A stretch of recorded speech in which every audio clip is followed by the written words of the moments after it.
Okay, I'm back. I'm finally over All of Us Strangers, thank fuck.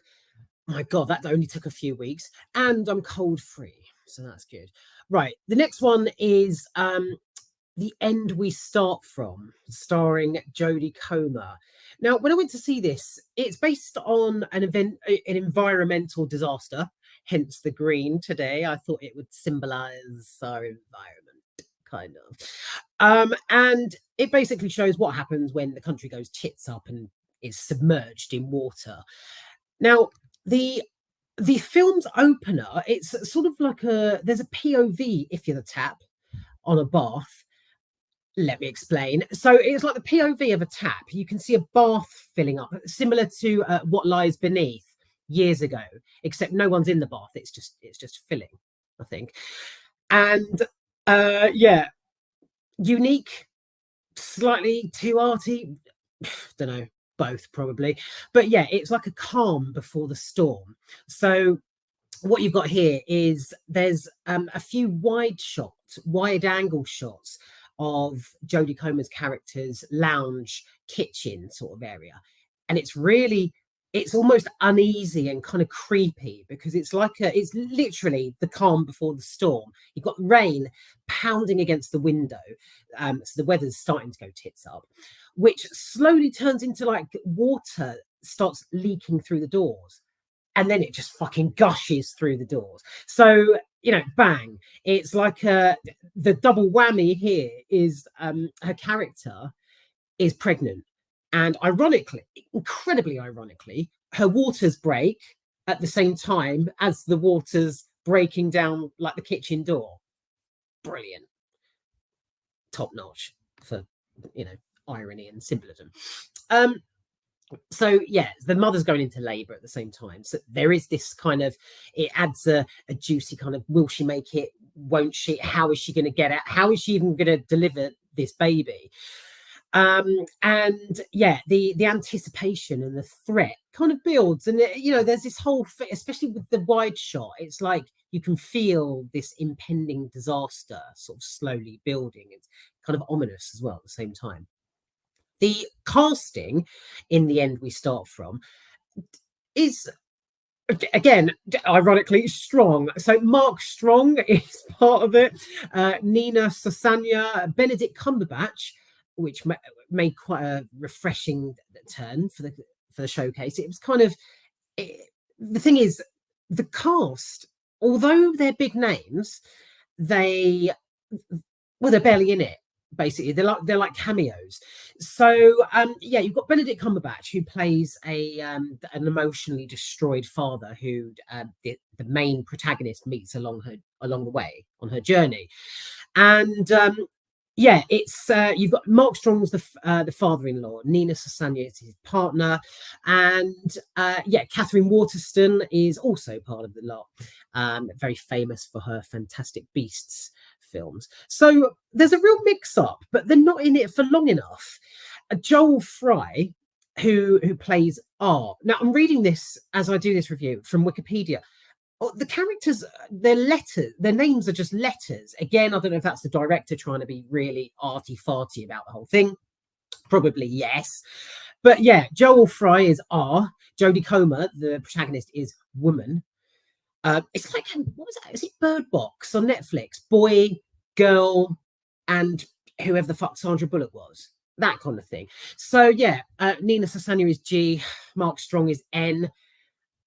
In the end, it's just bloody tedious, isn't it? Just give them names. So, right, it's a good cast and it's decent.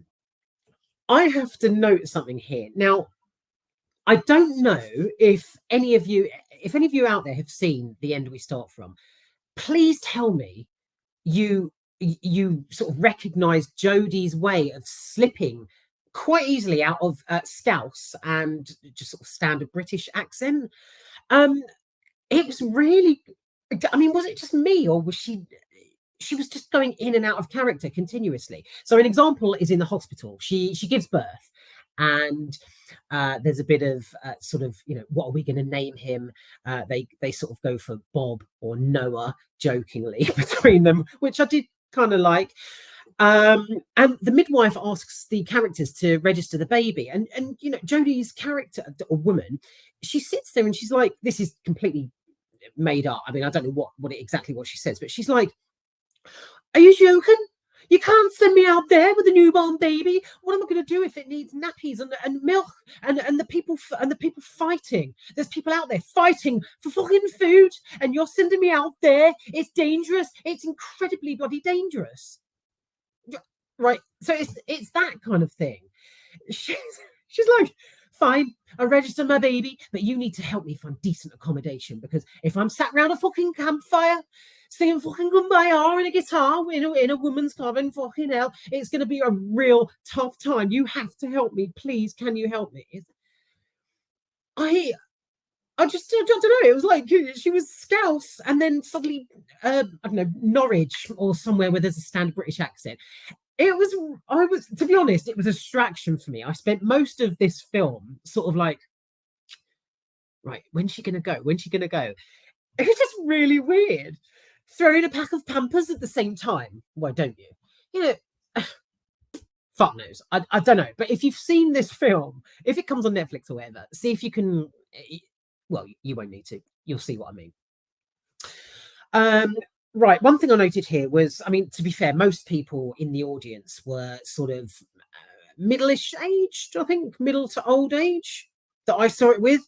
And I knew for a fact they were mainly there because of Jodie Comer.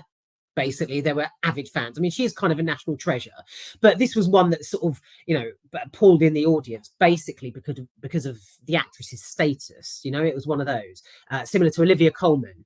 Yeah, a hell of a lot of people will just go like gushing to the cinema because it's Olivia Colman, that kind of thing.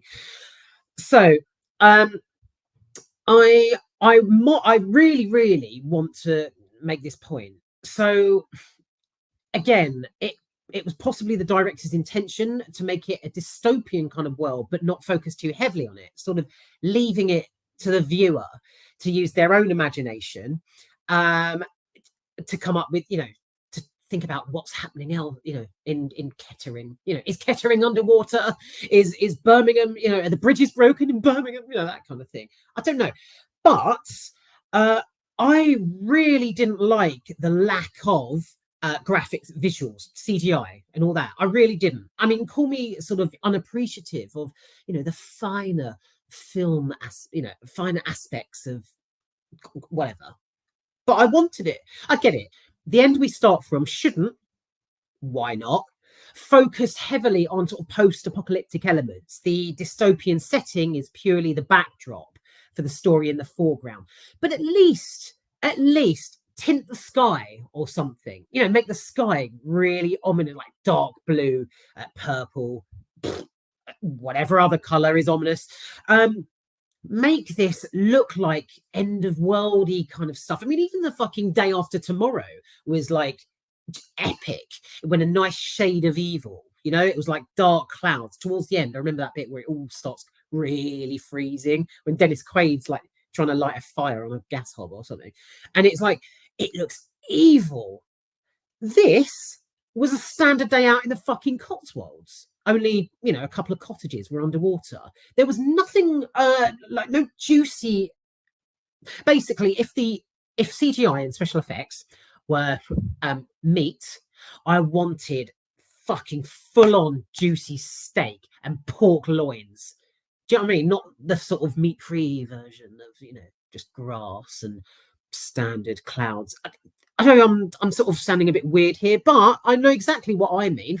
I just wanted a little bit of CGI or a little bit of effects. So yeah, there's no foreboding sort of sky patterns, no color saturation or clarity, not even any sort of subsequent storms to contend with. The main storm happens right at the beginning, where her sort of terraced house, lovely, it's all very woody and rustic, you know, when that floods. So I've honestly seen more effort on BBC TV shows. Like, I mean, in a sense, the end we start from gives the viewer the chance, as I've just mentioned, to like imagine what was unfolding around the rest of the country or the world itself. You know, is Japan under? Is Texas flooded? That type of thing. But it cuts the cord, like, really, really just sort of bluntly, it kind of leaves you with almost nothing. So yeah, this is a kind of low budget, easy to see dystopian film. But yeah, I think the fact the producers have painted this as well as something that like could happen to the environment, it sort of dilutes the story quite a lot. It makes it less gripping. It's the kind of could happen, so therefore we can't really, make it a too much. We can't go too. There can't be too many tits going up, basically. Right. So I've let me see. I'm just oh yeah, right. So there you get these sort of one or two clips of a woman taking a lovely boat ride through Eastcheap or St Paul's in central London, where I actually quite enjoyed this bit. I did, amazingly. It's funny that. There is a whole production crew and director, the writer. They could have done anything with The End We Start From, but all you get is a sort of 9 to 10 second clip of London flooded. So I did like sort of, this is a bit I was waiting for. This was the fucking pork loin, right? So woman towards the end of the film, she's sort of bobbing along with baby. Is it he or she? No, it's a he. So she's bobbing along holding. He's so cute, and so he's like gurgling, and she's just like, you see it from her, obviously from her perspective. So she's like observing everything around her. This is her throughout the film as well. She's very just sort of just watching things like arguments and people people just fighting, basically, just like going at it for food and whatever. So yeah, boat ride through Eastcheap. It was good. There's a bit with you see a double-decker bus. It kind of showed the level of the water, so it was quite it was quite epic, I suppose. But again, I mean, Hard Rain in 1998, I don't know if you remember that, provided a heck of a lot fucking more, to be honest, of an environmentally tragic ride than what happened in this film. That Hard Rain, I remember this. It was one of the very first films I saw at the cinema, I think, the Warner Brothers cinema in Watford or something. I was about 13. And 13? Oh, in that case, completely bullshitted. It wasn't one of the first films. But it was one of the first epic films I saw as a teenager. Moving on swiftly. Christian Slater sort of zipping about on a jet ski, trying to I think it's something about someone's robbed a load of jewels and gold or something. I don't know, it was years ago. But yeah, it was great because you had this couple. I specifically remember this old couple, Betty White, I think it was, and her husband, and they're just sort of rowing a boat past like the chimneys of houses. So yeah, that's exactly the kind of thing I wanted. So I suppose, well, actually, I think the absolute ideal scenario in this film would have been, for me, something like that. So where no CGI or graphics really needed very much, but it would have been brilliant if she, like, woman, went underwater, like if she was casually sort of walking along like what she thought was a cliff top, and then she sort of just jumps into like a lake, but it turns out there's a whole city, like a whole town or something underneath. Do you know what I mean? So she's like, she has to like swim down and sort of, oh god, it just would have been brilliant. You wouldn't even need that much of like green scheme. You might need green skis. You wouldn't need a lot of CGI, basically, but it would have been great, like a Tomb Raider level where Lara's sort of like, it's always breaststroke, isn't it? Where she's just oh god, just swimming past chimneys. Everything's under, so it's like a water world type thing. It would have been brilliant, just swimming over rooftops and houses. How fascinating. Didn't get any of that. So again, The End We Start From, it was seriously disappointing in the whole sort of in the idea, the graphics and the imagination of it, I think. So yeah, being left to the viewer's imagination, it wasn't that great. Right, so I mean, yeah, I was studying the screen basically through the London bit towards the end, just with the hopes of just excavating anything that would give me some sort of thrill. Um, didn't get a nice sort of dim shot of St Paul's in the background that signifies that she's now in the capital, but yeah, that's it. Right, so um, the I think the I've got a note here. Women's right, yeah. She ends up so mother or woman, whatever you interpret her name to be. She basically she ends up at this like a boat lady comes and rescues her. Basically, picks her, she picks her up from an island and takes her back to sort of refuge. And it's like she takes them back to safety, but she operates this female only commune the commune. So it's like so you'd be fucked basically if you were a bloke like two brothers or a father and son. um and it's like yeah, it's a bit of a like a random sort of the unease throughout it, not a decent unease, sort of a tedious unease. It was like I don't know, the perils of renting basically. When someone pisses you off with their house habits, you just get like a bunch of women sat around a table eating and stuff. It's like yeah. So there's that bit. There's another bit that's thrilling. So you get little character interactions throughout this when the woman is sort of on her epic journey, carrying the bubba. So she nicks a car off a real dodgy couple. There's a few of these bits where these characters are introduced, and this couple are really fucking weird. Um, I was intrigued. I was gripped. It lasted less than 20 seconds. Again, Benedict Cumberbatch's character of like this just distraught father. It was great, but again, nothing came of it. Just character non-development. Um, there's there is a bit so right towards the end of the film. It's I mean, she basically so she returns basically to her actual home. Skip forward a minute or so if you don't want to receive spoilers, basically, but I'm going to tell you. So basically, mother she returns home and basically she's gone around the whole fucking country on this trek, sort of starving and exhausted. Like she's just ruined. Basically, she's absolutely just like shit faced on emotions, and she's like she takes this whole journey and then just winds up where she started from, so at the end we start from. Right, so I wish I'd started at the end of this fucking review. I could have got these points across a hell of a lot quicker. So yeah, she goes back and she's like she walks the character, she just walks down her street. What am I trying to say?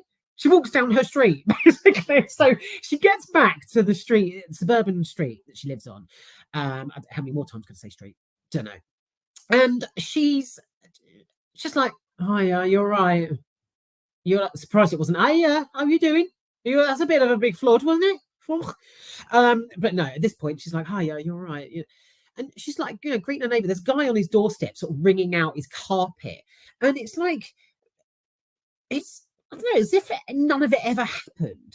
It like this whole like tragic, like mortifying journey, and it's as if it meant nothing. She kind of like it just circles round, goes home. There's this guy's like, "Oh, hi, love, you all right? Yeah, fucking hell. This is going to be a blow for the insurance companies, ain't it? Fucking hell." And like, so yeah, so as you can probably tell, I was a bit confused about this because it's like it's just any other normal day.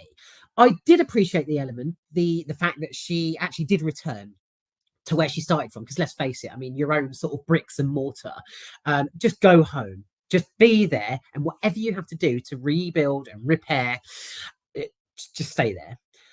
So yeah, like I mean, imagine like a character from like a like epic disaster film, sort of bandying around the globe, fighting sort of various enemies, almost drowning, sort of rabid animals, overcoming obstacles, and all that bollocks.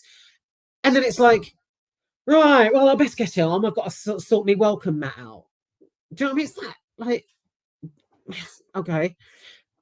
So, be it a portrayal of the turmoil of the effects of a natural disaster or not, this this film, it it kind of it didn't do it for me at all. I honestly thought it was the biggest load of shits that I've seen in months, to be fair. But again, there are some sort of half decent bits, like the casting, for example, albeit cameos. Seeing Benedict Cumberbatch play anything but Doctor Strange, and it's like it just sort of didn't. It didn't work its magic with me. I'm sure this film was supposed to do something different than what it did, but again, the film's opener, you've got the impending doom, which is good, and the situation of how the fuck's she gonna have this baby, kind of thing, and yeah, the end we start from, basically I couldn't wait till the fucking end, to be brutally honest. It was a complete waste of time. I'm actually really surprised with myself that I've managed to get a few positives out of this, but I wanted that, specifically that scene. Oh God, I don't know if I've dreamt this or I've seen it in a film somewhere else, but it really resonates with me. So this whole just swimming across rooftops. Maybe I'm thinking back to Lara Croft's Tomb Raider, but yeah, I wanted that. Like I wanted to see the effect. I wanted to gauge how epic and disastrous it was. I mean, there's two cottages in the background. She's walking across a cliff top at one point, like telling her baby how much he smells, and he's giggling and laughing. He's so cute. And there's like these, like two cottages, like houses in the background, and they are submerged, so you see the water right up, but again, they could be like really small cottages, so you just don't get enough of the sheer scale and impact of the environmental disaster. That's it, I think. I've insulted this film as much as I can, but yeah, that oh my God, that bit, the sort of, you can't. What if I have to send smoke signals to get help from people who, like, have food and supplies, and I don't know how I'm gonna make it. Make it. I don't know how I'm gonna make it. God, Scouts is difficult to do. Please, if you watch this, I swear to God, see if you know what I mean. Listen out, and because I did look around the auditorium a couple of times to see if anyone else was like sort of got the vibe. I don't know if it was done on purpose. Maybe not. But yeah, she just sort of whips in and out of, like I say, Norwich and Liverpool. It's like really, it's just so weird. So weird. Right, the end we start from. If I marked it out of 10, I would give it 3. Well, 2.5 at push. It really wasn't for me. It was like a dystopian sort of. Actually, no, it wasn't. I'm talking complete shit. I'm trying to convince myself. It was an almost dystopian, because in the end she goes like back to like where she started from, and oh, whatever. Right, I need to get on with the beekeeper. The beekeeper. The beekeeper. I need to get on with the beekeeper. So I'm going to film that. Yeah, I would really seriously wouldn't rush to watch the end we start from. It's no. Basically, no.